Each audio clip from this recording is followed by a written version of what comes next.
Tutok Bagyo. Tropical Depression Verbena nagdulot ng pagbaha sa ilang lugar sa Eastern Visayas. Kasama mo mula sa RMN Tacloban si Radyoman Chester Sanita. RMN Live Report.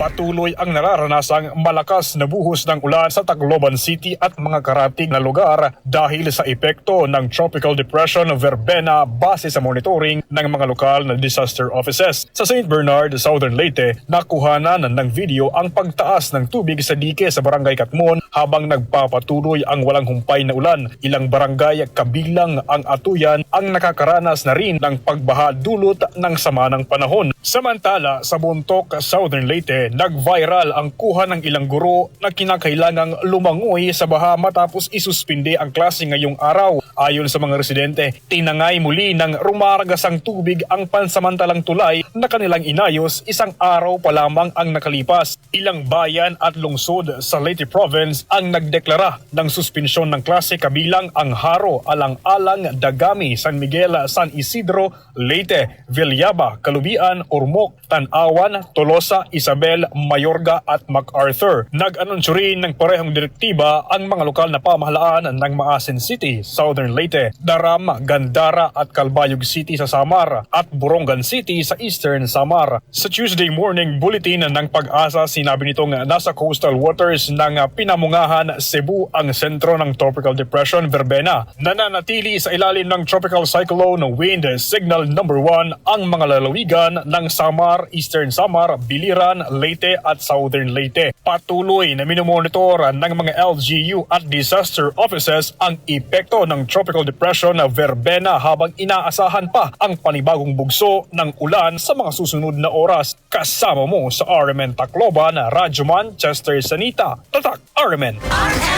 RMN Tutok Bagyo.